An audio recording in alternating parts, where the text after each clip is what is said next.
Pessoal, boa noite, sejam muito bem-vindos ao canal novamente.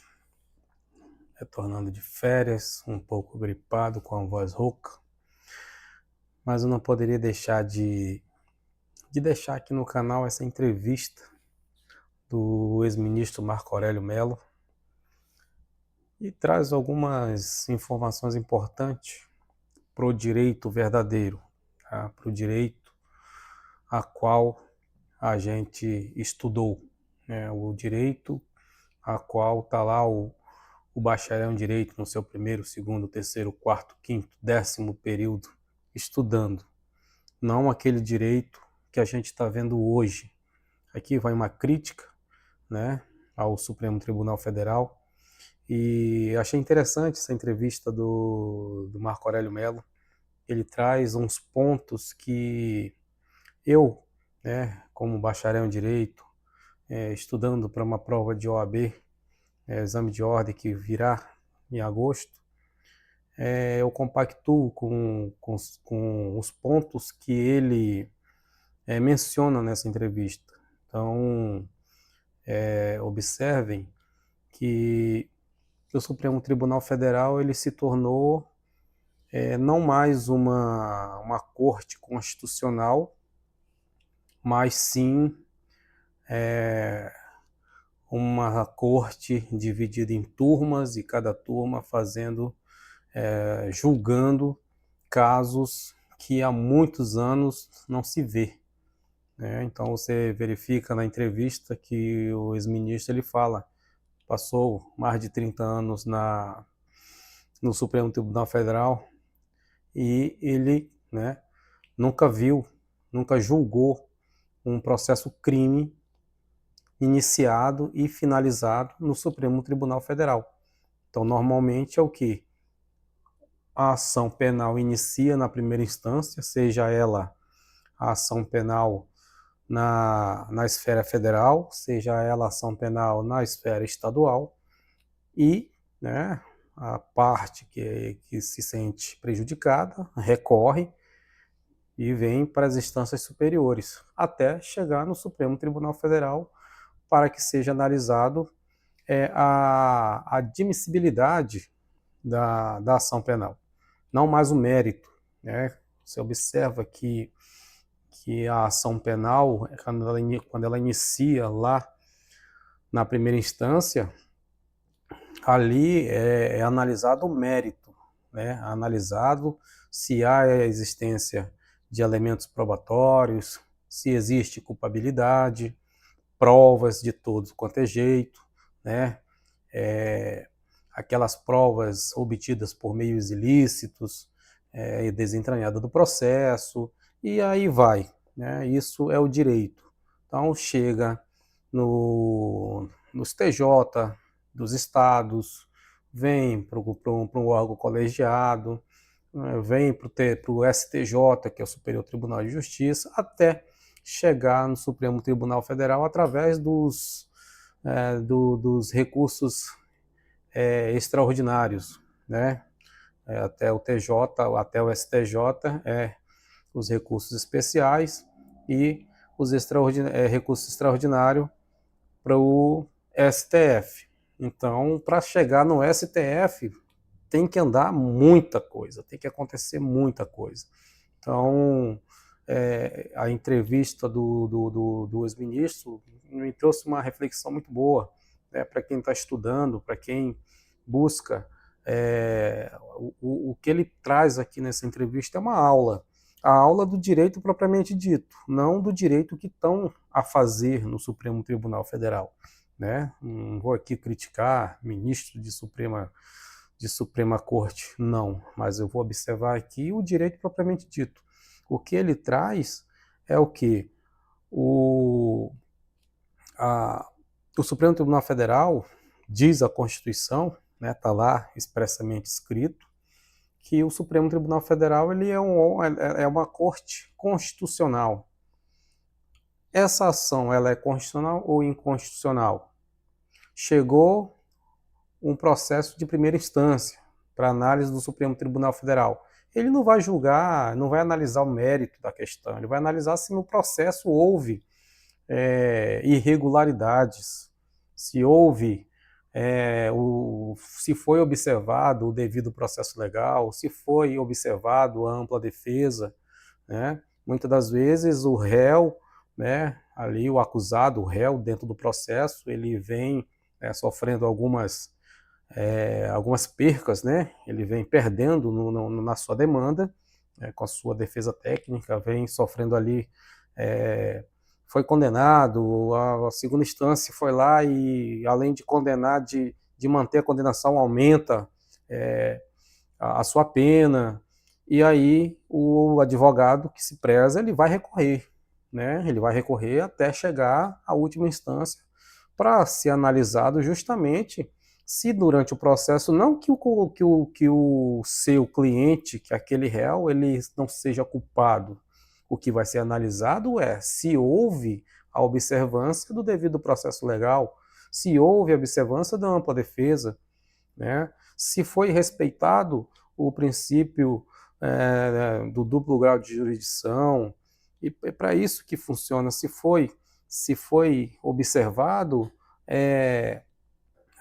ali a questão da presunção de inocência. Então, tivemos vários casos aí no passado, né, até mesmo do presidente atual, que ele começou a ação dele lá na primeira instância, lá em Curitiba. Assim como o ex-ministro ele comenta aí na sua entrevista, né?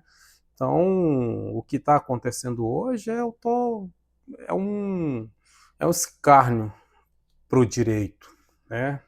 Então, tivemos aí há pouco, né, um dia, 2 dias atrás, imputação de medidas restritivas de direito ao ex-presidente, tornozeleira eletrônica, sendo que não foi comprovado que havia ali a, realmente o Ministério Público, a Polícia Federal não comprovou que existia ali a intenção de uma fuga ou algo parecido. Então, muita coisa acontecendo e o direito ele tem que ser respeitado as leis e não qualquer ministro, qualquer membro do Supremo Tribunal Federal fazer a seu bel prazer ou tirar as coisas da sua cabeça, né? Então, essa entrevista eu achei bastante interessante, vou passar na íntegra, tá? Analisem, né? Vou deixar, no final eu faço as considerações finais, tá? Mas eu achei bastante interessante o que o ministro falou, né, a respeito do, do Supremo Tribunal Federal. Para que existe o Supremo Tribunal Federal?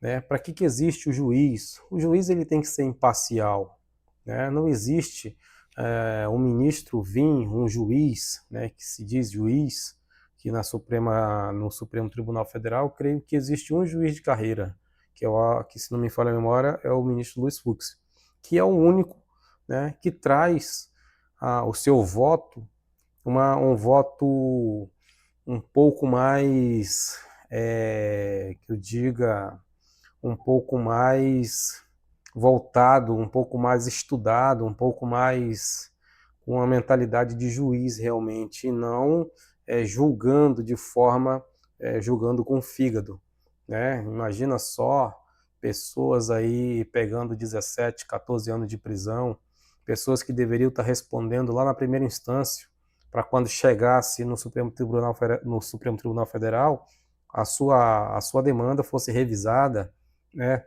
Às vezes uma pena excessiva talvez chegasse no Supremo Tribunal Federal, no colegiado, né, no plenário, os ministros eles fossem ali e desse uma ajustada naquela pena, ou até mesmo verificasse que não foi observado o devido processo legal, a ampla defesa, a presunção de inocência, tudo isso. Então tem muita coisa errada, né? Ah, o juiz natural dessas causas que aconteceram em Brasília, o juiz natural é na primeira instância, tá? Não precisaria, não tem a necessidade dessas ações estarem no Supremo Tribunal Federal. Então não se faz mais outra coisa, o Supremo não se faz mais outra coisa a não ser julgar as causas de 8 de janeiro. coisa que deveria estar sendo feito na primeira instância. Tá? Então aqui fica até um desabafo para quem estuda direito e sabe que as coisas estão indo por um trilho, né, errado, por um trilho diferente daquilo que se aprende nos bancos da faculdade. Tá? Então eu deixo aqui a entrevista do ministro e analise, deixe depois nos comentários, tá? A sua opinião, o que você acha, se o ministro está certo, se está errado, tá? Dê o seu like, se inscreva no canal, estamos de volta. Daqui para frente vamos trazer vários conteúdos legais, né? Aulas, comentários e vamos em frente, tá? A indagação que eu faço para o senhor, na verdade, é um pedido de avaliação. Eu queria que o senhor avaliasse, me desse o seu ponto de vista sobre essas decisões do ministro Alexandre de Moraes de sexta-feira para cá, porque foi uma decisão na sexta com medidas restritivas, uma decisão complementar, acho que a gente pode chamar assim, na segunda-feira. No seu ponto de vista, ministro, o que é que está certo ou o que é que excede no que foi apontado ali? O que começa errado não pode acabar bem. E começou errado considerada a competência do Supremo. A competência do Supremo está na Constituição Federal e o preceito é exaustivo. O Supremo não é competente para julgar cidadão comum, para julgar originariamente ex-presidente da República, ex-deputado federal ou ex-senador. Basta que indaguemos o atual presidente, quando respondeu criminalmente, ele o fez aonde? Na 13ª Vara Criminal de Curitiba. A legislação não mudou. Por que o ex-presidente Bolsonaro está a responder no Supremo? Isso é inexplicável. E a história em si é impiedosa, vai cobrar essa postura do Supremo, inclusive quanto àqueles que participaram das arruaças de 8 de janeiro, que são cidadãos comuns.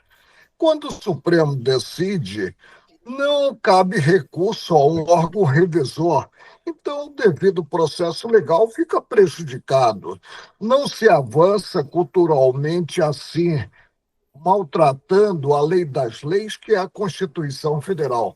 Agora, o momento é de temperança, é de buscar-se a correção de rumos sem atropelo, principalmente sem partir-se, como que, para uma censura prévia. Isso é incompreensível em um Estado democrático de direito. O senhor vê, então, nessa decisão de Moraes, censura. Em quais pontos exatamente, ministro? Quando ele proíbe a participação em rede social, quando ele proíbe e aí passa a apenar o cidadão, que o cidadão mantenha um diálogo com terceiros e impõe, pior do que isso, impõe a um ex-presidente da República algo que é humilhante, que é o uso tornozeleira. Para quê? Qual é o receio dele fugir? Não pode haver esse receio. Em direito penal, o meio justifica o fim, jamais o fim ao meio, sob pena de termos aí a Babel, de termos um contexto que não se mostrará harmônico com a Constituição Federal. Inclusive, eu tenho lido o noticiário e ele não definiu bem o alcance dessa censura prévia. Censura considerada os ares democráticos da Constituição de 1988 é inimaginável. Qual é a medula do Estado? A liberdade de expressão. Agora, prejudicados, sim, podem entrar com ação visando responsabilizar quem direito penalmente e civilmente. Eu não vejo com bons olhos e fico muito triste porque o desgaste do Supremo, o desgaste institucional é enorme. Puxando aí pelo Supremo, o senhor acha que o caminho do Supremo, o Supremo caminha para onde nesse momento? Não sei. Basta considerar que houve uma emenda regimental deslocando a competência do plenário para as turmas em processo crime. Estive 31 anos na bancada do Supremo e nunca julgamos em turma processo crime. Alguma coisa está errada. Eu espero que não se chegue a julgar processo crime individualmente, monocraticamente. Ministro, em relação às decisões de Moraes, e neste caso específico de julgamento dessas decisões sobre o ex-presidente Jair Bolsonaro, o senhor acha que o que está movendo ou embasando essas decisões de Moraes, hein? Eu teria que colocá-lo em um divã e fazer uma análise, talvez mediante um ato maior, uma análise do que ele pensa, o que está por trás de tudo isso. O que eu digo é que essa atuação alargada do Supremo e uma atuação tão incisiva implica desgaste para a instituição. Eu vou fazer uma pergunta, indagando a uma pessoa do povo: você gostaria de ser julgado hoje pelo Supremo? A resposta vai ser negativa. Eu, por exemplo, quando era integrante do Supremo, se me envolvesse em um sinistro, em um desastre de carro com vítima, eu responderia junto ao Supremo. Mas hoje, como ex-ministro do Supremo, o meu foro, o meu juiz natural é a primeira instância. E a primeira instância é com possibilidade de, havendo uma decisão com a qual não concorde, recorrer a um órgão revisor. O devido processo legal fica prejudicado. Hoje o senhor diz, pelas condições que estão impostas ao ex-presidente Jair Bolsonaro, são condições comparáveis ao de um preso condenado? O preso condenado, com sentença não mais sujeita à impugnação, ele cumpre a pena. É preciso observar-se que essas medidas alcançam a dignidade da própria pessoa. O uso de tornozeleira, a proibição de sair de casa, que é praticamente uma prisão domiciliar. Vamos observar a ordem natural, que é apurar para selar da culpa no processo crime, exercido o direito de defesa, chegasse à execução do pronunciamento judicial definitivo. E não há esse pronunciamento por enquanto. O ministro Luiz Fux divergiu, agora por companharia, divergiu quanto à utilização por um ex-presidente da República.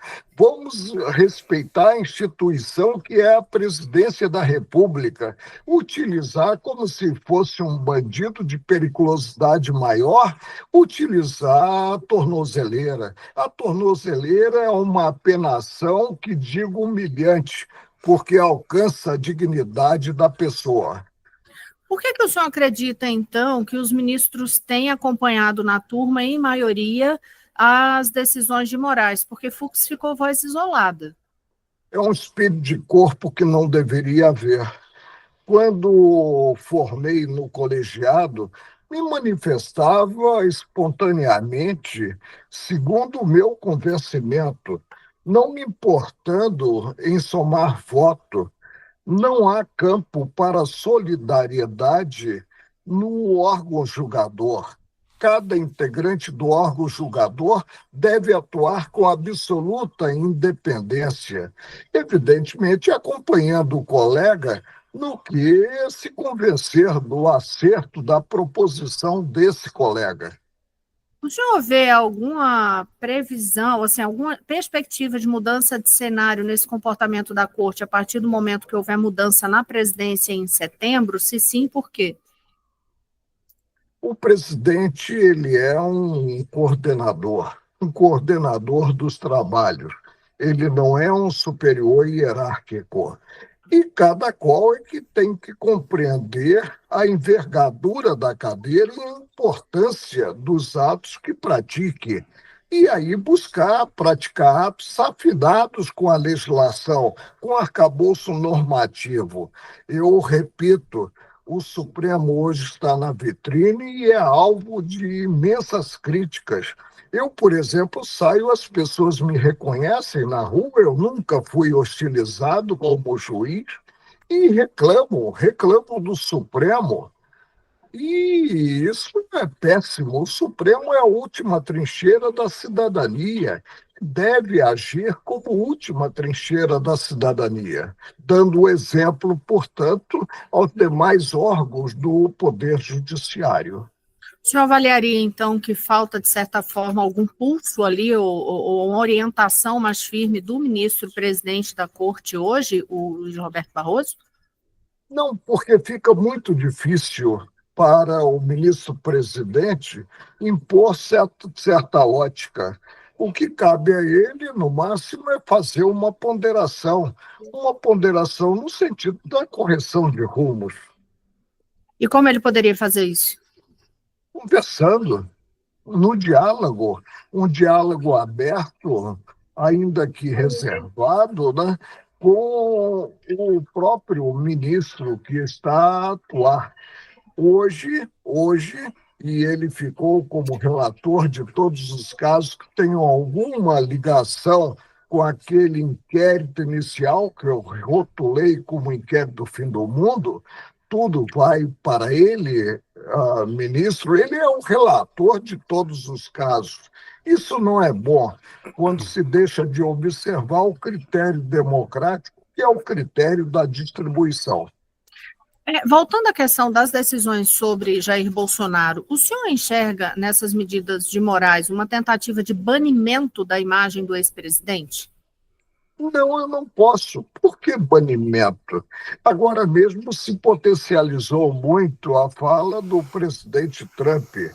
E uma fala como governante que não visou proteger a família Bolsonaro. A família Bolsonaro não tem, junto à presidência dos Estados Unidos, esse prestígio todo, a ponto de o próprio governo interferir ou tentar interferir numa atuação do país irmão.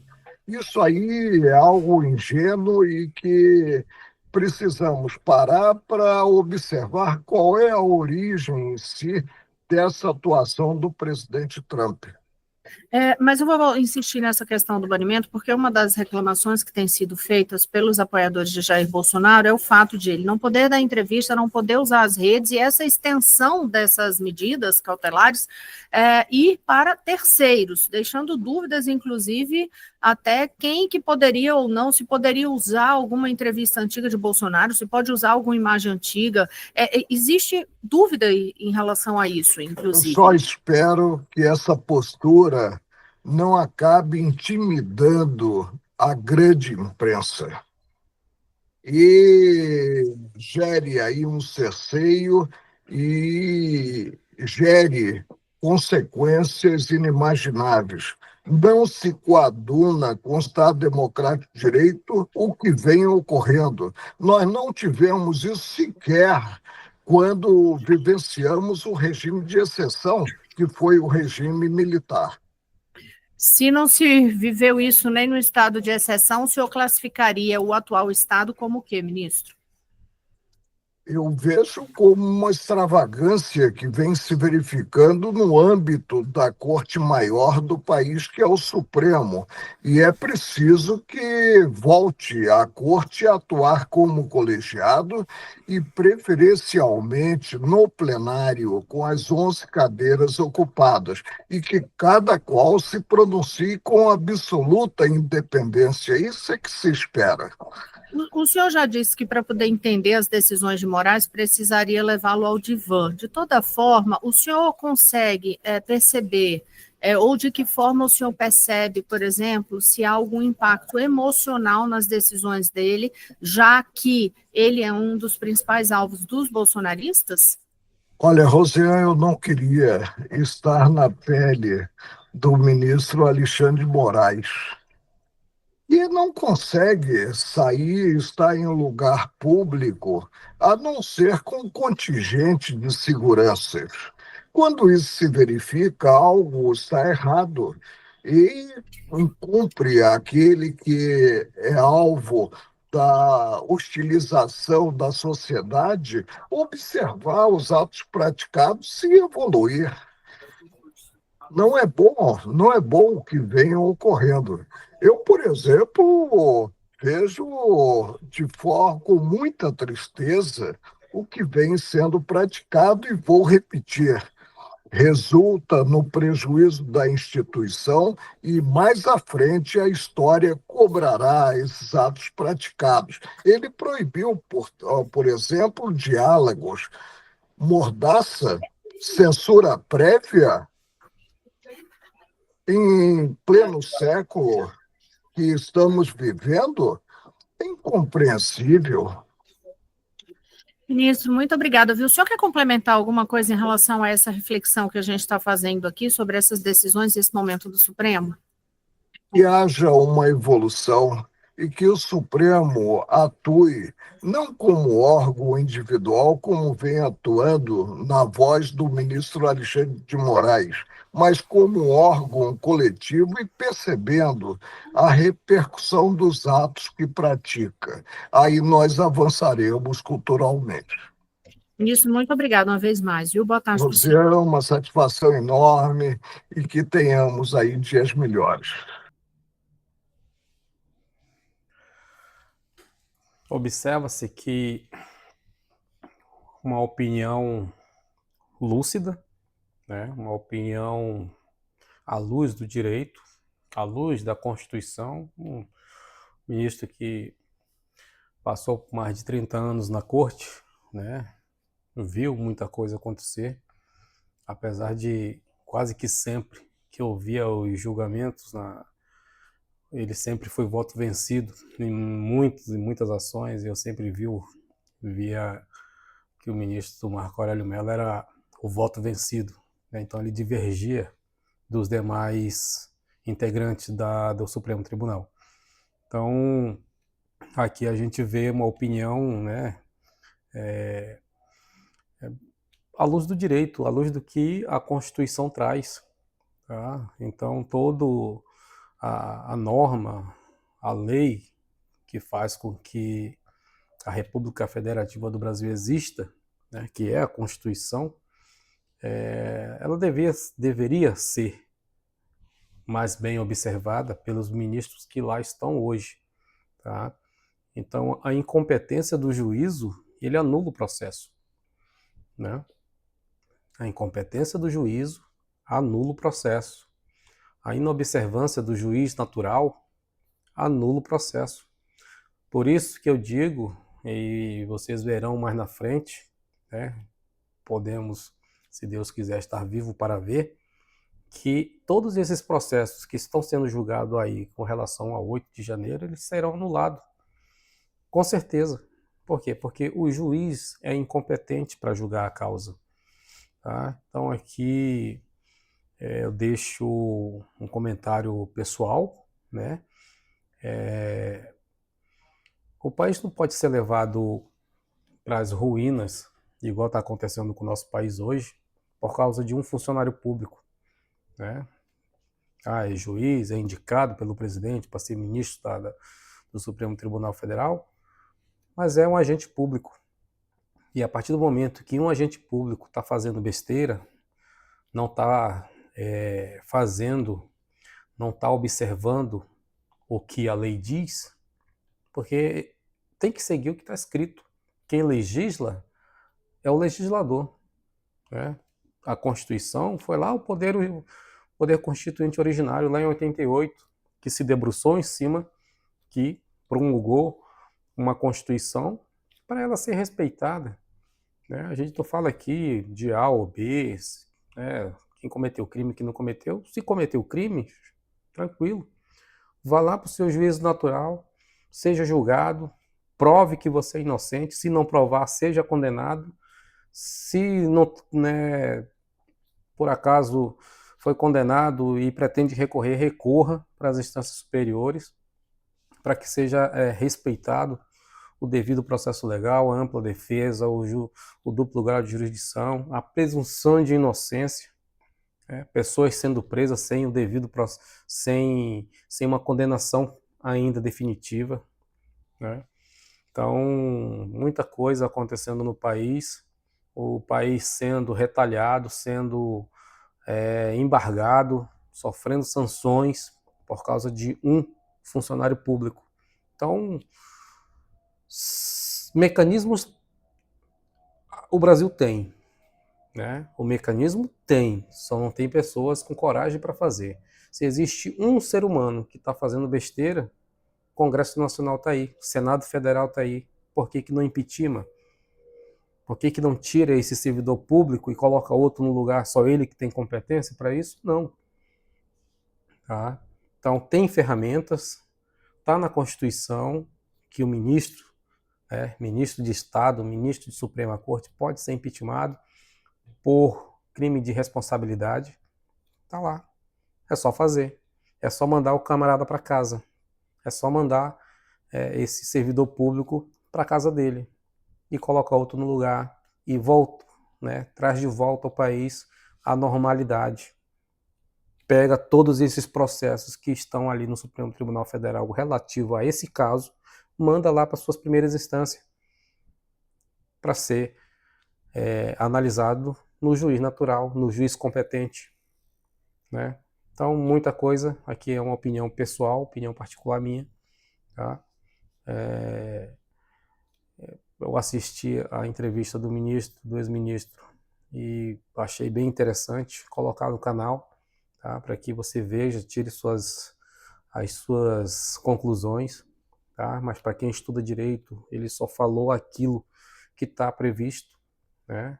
Aquilo que está na Constituição Federal. Estou nem falando de outros códigos, mas Constituição Federal e Código de Processo Penal, tá? E serve para a gente, né, acender uma luz, porque somos brasileiros, né? A gente quer o bem do país. Então aqui fica esse conteúdo, achei interessante, vou deixar no canal, assistam, deixem nos comentários, tá? Mais uma vez, obrigado por assistir os conteúdos, se inscreva no canal, deixa aí o seu like, tá? Aperte o sininho aí para você receber os conteúdos. A partir desse momento, a partir de hoje, a gente vai estar colocando conteúdo normalmente igual eu estava fazendo lá atrás, né? Peguei 30 dias de férias e a gente acabou dando deixamos o canal um pouquinho de lado, fomos tirar nossas férias, todo mundo merece descanso, mas agora a gente retoma com as aulas, né? Já tenho um conteúdo para gravar, tenho algumas coisas para postar durante a semana, tá? Fiquem todos com Deus, e uma boa noite de sono a todos.